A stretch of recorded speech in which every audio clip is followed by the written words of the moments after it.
Hello, everyone. Welcome back to the Unbiased F1 podcast. It's been a while, but we are back. I'm joined by Johnny. We're going to talk through the Hungarian Grand Prix today. How are you doing, Johnny? Oh, good. I'm glad to be back.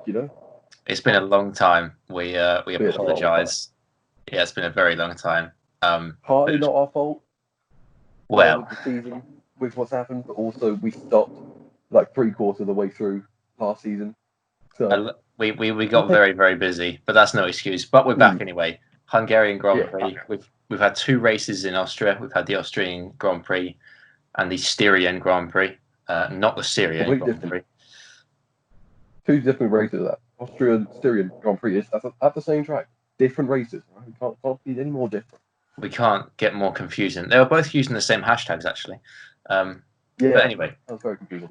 Hungarian Grand Prix today. What did you make of the race overall? It's pretty standard, sort of a straightforward race for Lewis, especially Max as well. Rest of the pack, it was a bit of fighting. I thought it was a decent race, not as good as the first Austria race, but it's been a good start to the season, I think. Still, yeah, it wasn't the best race in terms of the previous two were outstanding. So I think any Grand Prix that come after those two were going to have to be amazing to top them. But the action, I wasn't actually watching at this point. I didn't turn the TV on until like 10 minutes before the race, but I got a message from you saying, "What the hell, Max has just crashed." Beforehand, I was like, yeah. So I go into the living room and I'm like, oh, he actually really has crashed before the race. What the hell went on there? It was just brilliant. They're all just going out. The thing is, like we were just sat there on our phone just talking about getting ready for the race. We just look up and he's just in the barrier, and they show a replay and he's going quite quick anyway, going around to what was it, turn 12, I think. Yeah. And he's locked up, and then obviously where it was been wet, it was a really wet track at the time. He's just slipped, gone right into the barrier. It was so funny. I think it was just unnecessary, wasn't it? I bet you loved it because even though you're part Dutch, you still don't like Verstappen that much. It's the same feeling I have with Liverpool. I don't mind Max. I don't mind him. I respect him. I respect Liverpool, but I don't like their fans. Don't like Max fans. Don't like Liverpool fans. I can understand that. Something else. Yeah, I mean, talking of football, actually, we're not going to talk about football because this is a Formula One podcast. But if people are still listening, what are we, 3 minutes, 2 minutes in? If you're still listening, would you be interested in some sort of podcast network where there was like a football podcast, a basketball podcast, F1 podcast, golf, cricket, whatever you want? Would people be interested in that? The two people that are listening right now, if you're interested, leave a comment. Maybe we can sort it out. Maybe that's on the pipeline. Just putting it out there. We'd love to do something like that. I think it'd be quite cool. People actually watch. Yeah. Back to F1. I think Max's crash was a little bit unnecessary, to be honest. I don't know why he was pushing. It looked like he was pushing on the way to the grid. Yeah. Like he should have. Like you're never going to have the heat in the tires in that short amount of time in that one lap, especially when it's so wet and he's going so slowly anyway around that lap. I don't know why he was going so quick down that little bit straight. It was just a silly crash from him, and he's lucky his mechanics were so good that they got the car ready because they had to make a change, didn't they, on the suspension on the front left, wasn't it? Yeah, I think they replaced the front wing as well, the suspension arms and the front left as well. And he was very thankful on the radio, to be fair to him, but he was a very, very lucky guy. I can't remember the last time that happened. Someone crashed on the way to the grid. I'm sure it's happened before. If you know where it was, let us know in the comments. I can't think of the time when it's happened. I don't think I've ever seen it happen before, but it must have. Yeah, I think it definitely has happened. But after Max thanked his guys on the radio, Kvyat comes on the radio saying he wants to pit even before on the formation lap. He wants to pit, and this is the wrong tire to be on. Everyone's on the inters. I think Kevin Magnussen was on the wets. Both Haas's as well pile into the pit lane before the race has started. Yeah. Oh, big brain strategy from the Haas. I love that. I saw them coming in and I was like, what did they have? I don't remember them having a penalty. Turns out, like everyone's thinking, like Kvyat's talking about us not the right tyres, and Haas are like, yeah, you're right. Let's go onto the slick straight away. They got big brain strategy. It was a masterstroke. I believe Günther Steiner and the memes did start to come out there about how he looks like legends instead of the other word. Brilliant. Yeah, and it paid dividends because when everybody else came in to stop for slick tyres, obviously the first couple of laps were a bit hairy for them. But when everybody else went in, they were third and fourth, I believe. They were running behind Hamilton and Max. So I think they got all the way up there. Like, and they held their own. Like they weren't being mauled like you'd expect them to be on raw pace. Like Magnussen was in third for a good chunk of the race. Yeah, Magnussen ended up doing really well. Roman, he fell down pretty quickly. He ended up, I can't remember where he finished, like 15th or something. But yes, Kevin held his own for the whole race. He held on to that. Grosjean actually did plummet down the order and finish 15th, whereas Kevin Magnussen finished in 9th. But still, for Haas have had a shocking start. The first two races were really, really poor for them. Oh, yeah. So 2 points for them. They'll take that. Oh, definitely, yeah. I mean, that's a big improvement on the first two races, especially considering they have probably the third worst car on the grid. To get 2 points there is good, and it's because of that big brain strategy. It definitely worked. And at the start, we haven't mentioned it yet. The jump start. Was it a jump start? Was it not a jump start? It was a jump start, but I think I thought it was going to be a penalty because it looked like a proper jump start, but he said when Brundle was interviewing him at the end, he does jump it, but he doesn't leave the box fully, and he stopped again. So really, he kind of got what he deserved from it, which was just plummet down the order. Like he fell all the way down to 7th or 8th or something. Just the two Ferraris, Max, Stroll, just everyone won. Yeah, everyone went straight past him. So he kind of got what he kind of deserved from it. I don't know, but it was very close. It's tough. I think it's probably the right decision not to give him a bigger penalty for it. Vettel did the same thing in Japan last year, I believe. He jumped the start. He released the clutch, but he moved. But his reactions were so on point that he's actually put the brakes on, put the stoppers on before he actually moved and triggered the sensors. Again, he had another shocking start there. And I was saying to people I was watching the race with, I was like, if he gets a penalty for that, like you said, he lost 5-6 places at the start. Does he need another 10-second penalty on top of that? Like he's already been punished. So yeah, I mean, some people would be mad that he didn't get penalised and still got podium place. But really, like he got the penalty at the start from going all the way down, and he worked his way up. It wasn't like he just went all the way back up to third. He had to work his way through the field to get back up to third. So I think it was like right decision not to give him a penalty.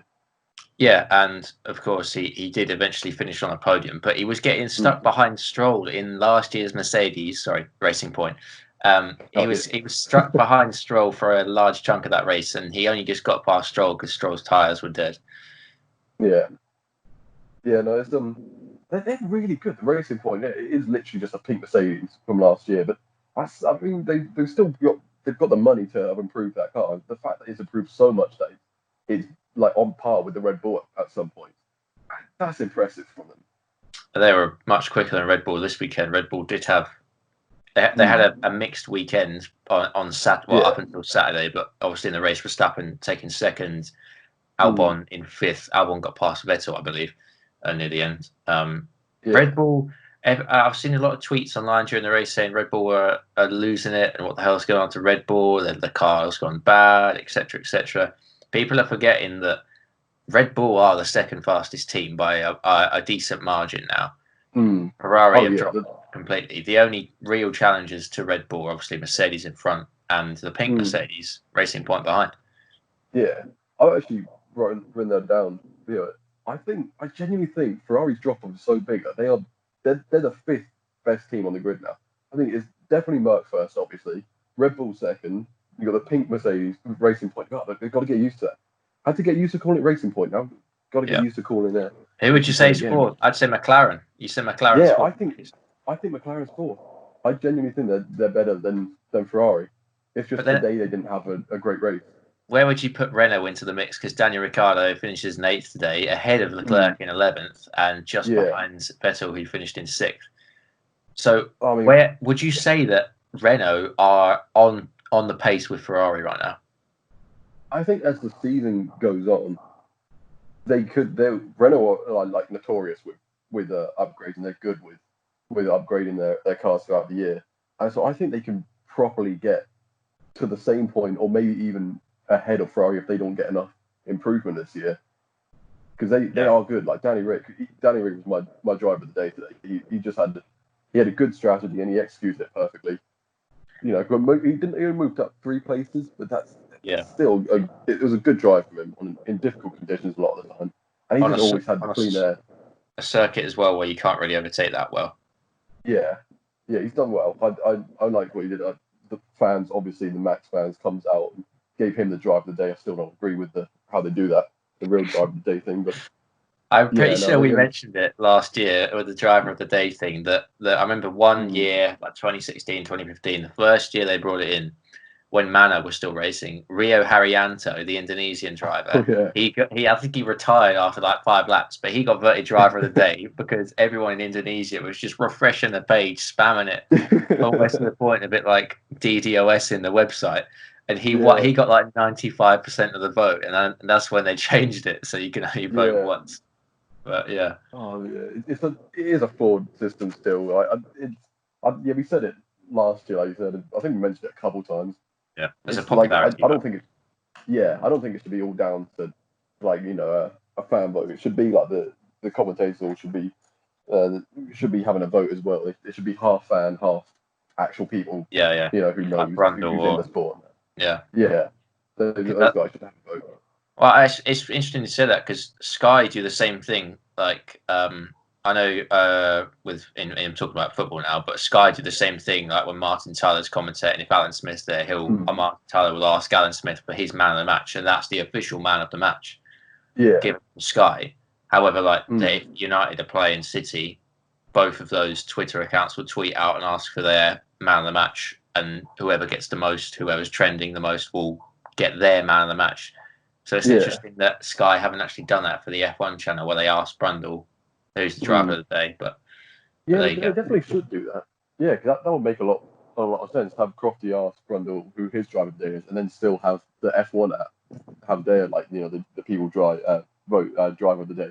Yeah, I suppose it could get complicated where you have like a Sky Sports driver of the day and you have an F1 driver of the day, and then you have like Sky Sports Italia, or you have the other international drivers of the day. It could get a little bit crazy, but this sounds like this is going down the route of a bit of a lecture that we have in our broadcasting course, to be honest. So maybe we should just talking about debating. Yeah, maybe we should go back to F1. I quickly want to talk about Hamilton because we haven't actually mentioned him yet in qualifying. In qualifying, wow, he was that was superb, incredible. Two weekends in a row now, he's just shown how he's just easily the best driver on the grid. Like last weekend in the Steering Grand Prix, it was a wet qualifying, wasn't it? Yeah, it's like 1.2 quick. seconds. Yeah, ridiculous. No one better in the rain. Like we were saying, is he on par with Senna? I think personally he's better than Senna in the rain. That could get a lot of hate if people actually watch the podcast. But then again, this week, just being the Mercs and him just being a second ahead of everyone else, just ridiculous. It's crazy how good he is. Did you realise I've just wrote down in my notes the timestamp of when you said that, so we can put an Instagram story up with that quote, because that might be our like the thumbnail or the tagline of the upload. Oh, what? Hamilton being better than Senna in the race. Yeah, is Hamilton better than Senna? Hopefully, we might get some clickbait views on that. So maybe that'll be a good idea. Is Hamilton better than Senna? Well, if we're going to do that, let's label we're not going to label the facts. If you label the facts, then it just seems like it's too straightforward. On stats, that there's not really a comparison to be had. However, but you can compare Carlos Sainz to Lance Stroll, who both have the same amount of podiums, and everyone's going to pick one guy who's better. But stats can only say so much. Off stats, talk about stats though. Hamilton with that win, has now equaled Michael for the most wins at one Grand Prix. Like he's won here in Hungary 8 times. 8 times. 8 times in how many years has he been racing? This is his 13th year, I think. Yeah. And also, he's now very, very close. He's closing down on Schumacher's record of 91 wins. Hamilton's on 86 wins now, 5 behind Schumacher. Will we see? For me, it's a yes, but I know you're going to say yes. But hoping we can have a discussion about this. Is he going to do it this year? At least match 91 victories. I mean, how many races do we have? Well, that's the thing. We don't know how long this season is going to be. It could be 12, could be 15. We don't know where or when. I mean, still, I can't see with Mercedes' pace and him already like being so far ahead for these last 2 races. I can't see him like not winning another 5 this year. Like I can't. I think he's going to do it. Yes, this year he's going to do it this year. I think if he doesn't do it this year, with the advantage Mercedes have, if he doesn't do it this year, and the only other driver I think that can win is Bottas. Yeah, he's the only one that could really contest him for the championship this year. And I think I don't want to say like today kind of showed for me that he couldn't, because he still had a decent race, but I don't know. He still doesn't seem like a convincing champion to me yet. Like he's getting there every year. He's been improving. Well, we're on Bottas. Is this Bottas 3.0 or Bottas 4.0? I think it's 3.0. I think he's still on 2.5, you know. 2.7. 2.7.1. Yeah, he's almost there. He's almost there at 3. Talk to me about Williams as well, actually, before we go on to who's the greatest of all time. Talk to me about Williams in their qualifying yesterday. That was the first time they've had 2 cars in Q2 for a very long time. Since 2018. Monza 2018. Yeah. It was. I love seeing it. George 2 weekends in a row now qualifying 12. You love to see it. I love that George is actually doing well now. Like the Williams have obviously like taken whatever they're getting from Mercedes and they're working. Like you knew at some point they're going to turn their fortunes around. Like a bad car doesn't stay forever. Like you see with McLaren, they had the same problems for quite a few years. They had a bad car and now they're one of the best cars. They're up there. You know that it's coming back for Williams soon. They have such a rich history in Formula One. You know they're going to come back. You know they're going to get back up to the top at some point.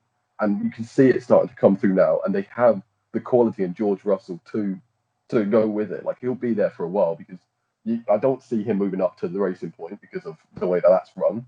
And Mercedes, until Lewis is gone, they won't have a spot for him. So he's going to be with Williams for a while. So they have a good, solid driver there. And they'll just keep on improving now each year. And I'm happy to see it because I like Williams. I really like Williams. And I think as well, they've just they announced on Friday or Thursday, I believe, they're keeping Russell and Latifi for next year as well, which I'm going to be honest, I was a little bit shocked at that because Latifi, we don't want to bash Latifi. It's his first season in F1. Everybody makes mistakes, but he had a pretty bad race today. I think he finished 2 laps down or a lap down. But for him to already have his safety for next year's seat, that'll probably give him a boost. Actually, he's had a bit of a crappy race today, but I don't think he'll get too disheartened with that, considering they got to Q2 as well, and the time difference between their qualifying time in 2019 to 2020. I think they were about 1.2 seconds quicker. So that is a huge.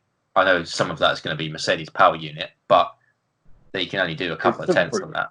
That's a massive improvement from Williams themselves, considering they put themselves up for sale recently. Yeah, they're improving each year. I'm glad to see it. Yeah, Latifi, I think, because he got lucky with the first race in Austria to get that, almost getting points. He got like 11th, I think, in that. A lot of DNFs. There's a lot of DNFs, and he got lucky to get so high. It doesn't mean that he is better than George. Like George is easily the better driver. George is one of the better rookies or young drivers on the grid right now. He's just in the worse car, so he doesn't really show. But yeah, I'm looking forward to seeing them keep improving, and especially when the rule changes and teams can't spend as much, it's going to make it a lot more interesting for the teams like Williams. See what they can do with that. See if they can get back up there.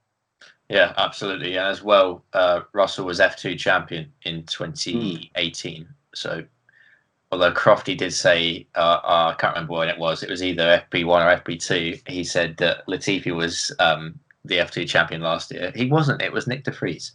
Just want to put that out there. But yeah, actually, Nick de Vries, is he Formula E now? He's Mercedes, isn't he? He's not in, I don't think he's not in F2 anymore. I don't know. I don't keep up with F2 as much as I should do. That doesn't surprise me. I haven't been watching the races. Apparently the race was very good today, the Sunday race. But I try and watch it if I can, but I have to admit I'm not. As long as Mick Schumacher does well, I'm happy. So yeah. They got that guy in F3 though. What's his name? He's the young 16-year-old. Yeah, I saw you said that. Yeah, 16 years old. Who is this guy? Theo Porcher? I don't know how to say his name. Yeah, 16 years old, and he's won the 2 races so far in F3. There's been 5 races, but he's got 2 wins. Is he Brazilian? I have no idea. Nah, French. I wasn't even close. No, not at all.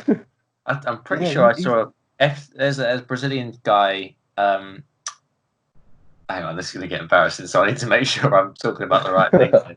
I'm pretty sure Igor Fraka, who is he used to be, he still is an esports racing driver. He used to compete in the Gran Turismo series. He also won McLaren's, or he was part of the McLaren Shadow racing team, and also in F1 esports. I believe he is now an F3 driver. I believe. Okay.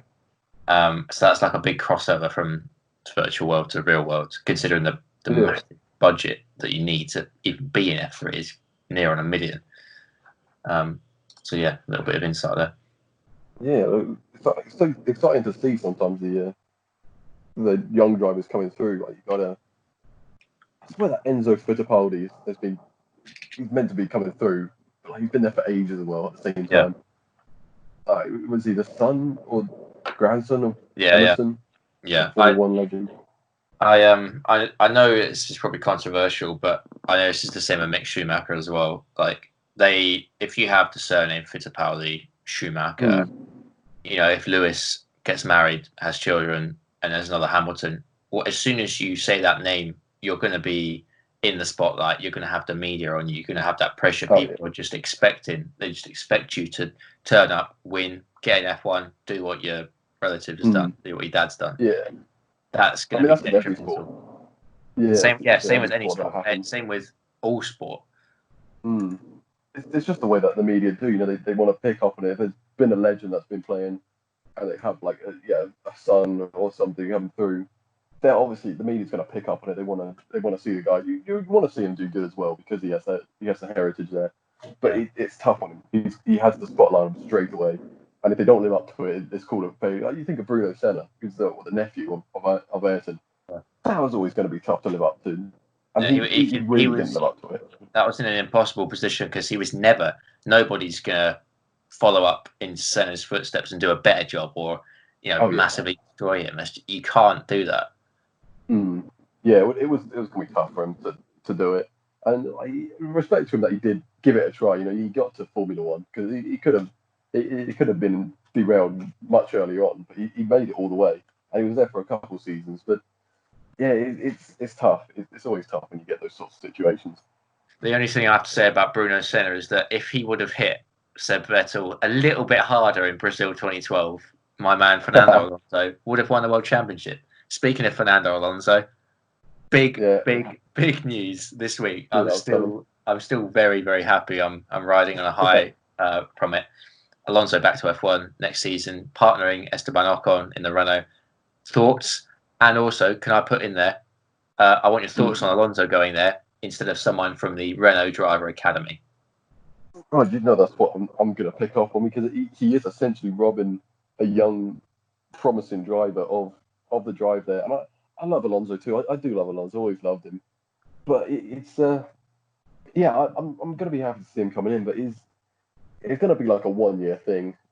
And I think it is tough because they've got I think what's his name, Zhao or something. Oh yeah, Guan Yu Zhao, yeah. Yeah, in F2, who's a good driver, and he is definitely the next one from F2, if not Mick Schumacher.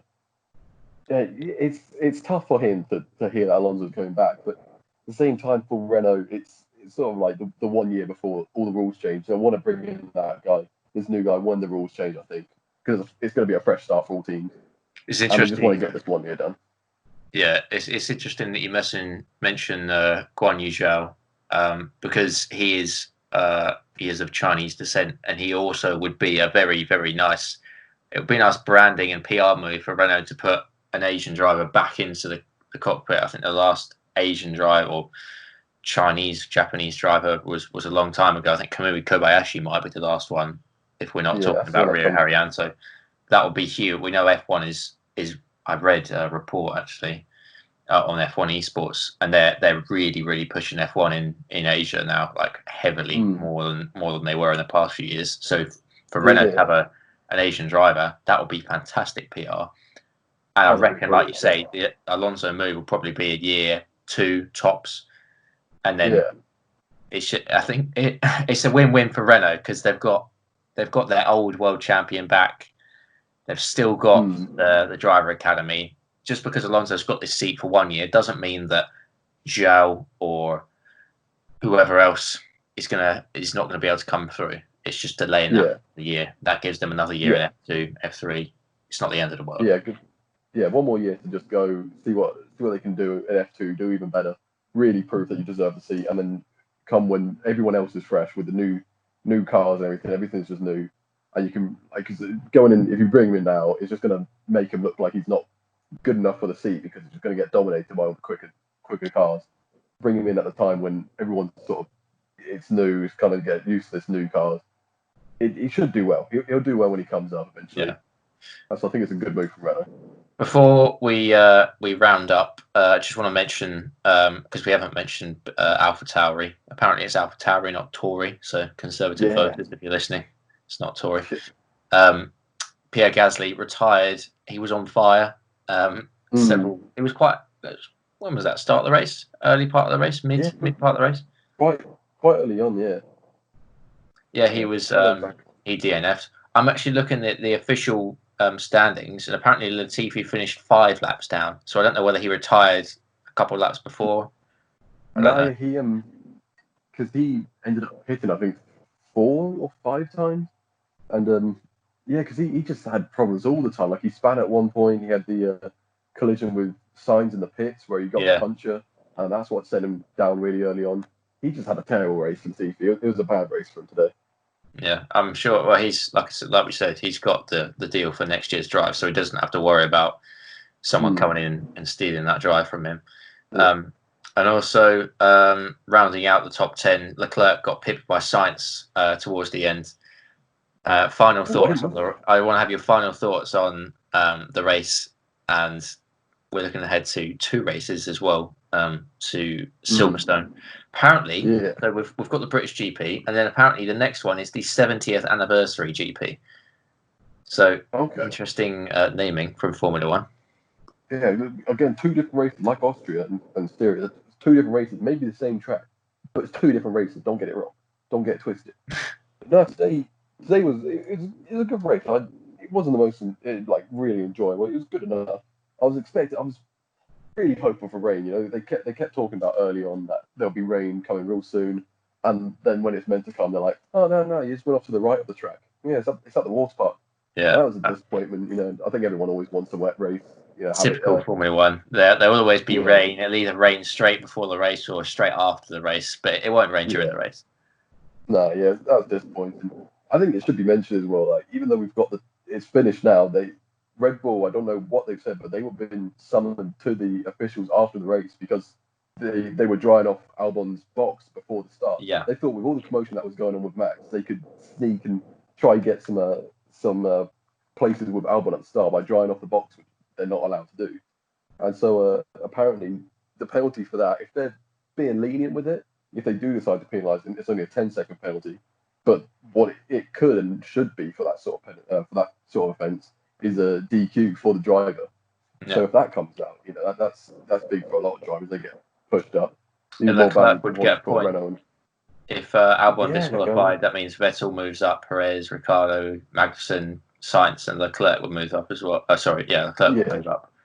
He gets So we're still waiting point. for confirmation on that. We were literally recording this straight after the race, so you're probably listening to this screaming at us saying he's been disqualified or there's no penalty, but we don't know. We don't know. Yeah, this is what we're talking about. What we know right now. Yeah, as it stands, it's 5 p.m. And with that, I think we should wrap up. Your final driver of the day, and then we will say goodbye because this has been half an hour. Yeah, it's a good time for it. Yeah, final driver of the day. Yeah, for me, Ricciardo. Yeah, just a good, solid driver and good strategy. He executed it well. And I'm happy to see him get some points as well. My driver of the day would have to be Hamilton because he lapped everybody. He lapped both Ferraris. He lapped a Racing Point. He was close to lapping Albon. He was only 10 or so seconds behind that. When he lapped Vettel, I was like, oh my God, this is how far Ferrari are falling. They've both been lapped by Hamilton and Bottas as well. But top five from him, but for me, Danny Rick, just what he did, what he could do. Let us know your thoughts in the comments. Make sure you follow us on Instagram, Unbiased F1 Podcast, on Twitter as well, UBF1 Podcast. And make sure you comment if you've got anything controversial to say, anything that we've missed. Please get involved. Hit like, subscribe if you haven't already. And we will see you next week. Or actually, it's not next week, is it? It's the week after because there's a week's break. We'll be talking about the British Grand Prix, episode 1. And then there's another British Grand Prix after that. So make sure you join in for that. And we will see you soon. Thank you, guys.